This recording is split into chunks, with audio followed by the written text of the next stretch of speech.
Artıq dekabr ayı başlayıb, ancaq hava mövsüm üçün qeyri-adi dərəcədə sabit və mülayim keçir. Adətən ilin bu vaxtlarında dağlıq ərazilərdə qarın yağması müşahidə edilirdi. Bəs bu il niyə qar yağmır? Meteoroloq Cavid Hüseynov Yeni Sabaha açıqlamasında bildirib ki, qış fəslinin iqlim xüsusiyyətlərinə görə və sinoptik şəraitlə əlaqədar olaraq adətən dekabr ayının 3-cü 10 günlüyündən bağlayaraq yanvar və fevral ayları da daxil olmaqla mart ayının 2-ci 10 günlüyünədək bölgə tez-tez soyuq hava kütlələrinin təsirinə məruz qalır. Bu vaxt ölkəmizin əksər bölgələrində və Bakıda bəzi günlərdə hava şəraitinin kəskin dəyişməsi güclü küləklərlə müşahidə olunan qarlı və şaxtalı hava şəraiti hökm sürür. Ancaq son dövrlərdə ətraf mühitə və atmosferə aktiv antropogen təsirlərin artması səbəbindən gözlənilməz ekstremal meteoroloji hadisələr və anomaliyalar da istisna edilmir. Meteoroloq qeyd edib ki, dekabr ayının 1-ci 10 günlüyündə havaların öncəki günlərlə müqayisədə tədricən soyuyacağı, bəzi günlərdə yağıntılı olacağı və dağlıq ərazilərdə qar yağacağı gözlənilir.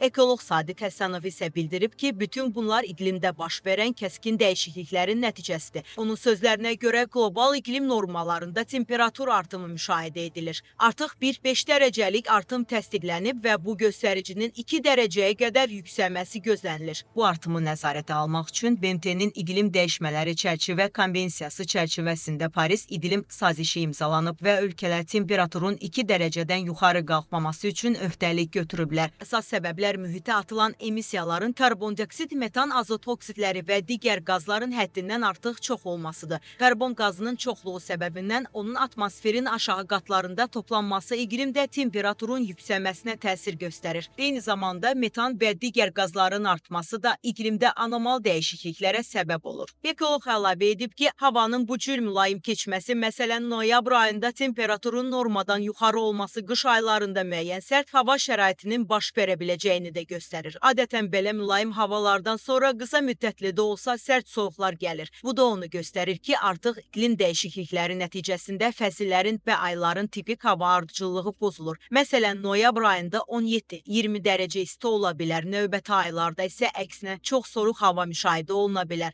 Qarın yağması və ya yağışların intensiv olması iqlimdəki kəskin dəyişikliklərin göstəricisidir. Əvvəllər Kəlbəcər kimi bölgələrdə qar noyabr ayında yağmağa başlayır və mart ayına qədər davam edirdi. Artıq bu dövr dəyişib və indi belə hallara az rast gəlinir. Həsənov bunun ciddi fəsadlara yol açacağını deyib. Qarın yağmaması gələcəkdə su ehtiyatlarının azalmasına gətirib çıxara bilər. Temperaturun mənfi dərəcələrə düşməməsi buzlaqların ərməsini sürətləndirir və nəticədə su ehtiyatlarının azalması, kənd təsərrüfatında məhsuldarlığın aşağı düşməsi və digər sahələrə mənfi təsirlər yarana bilər. Əlavə edək ki, Milli Hidrometeorologiya Xidmətinin məlumatına görə dekabrın 2-də Azərbaycanın əsasən dağlıq və dağətəyi rayonlarında hava şəraitinin fasilələrlə yağıntılı olacağı, dağlıq ərazilərdə qar yağacağı gözlənilir.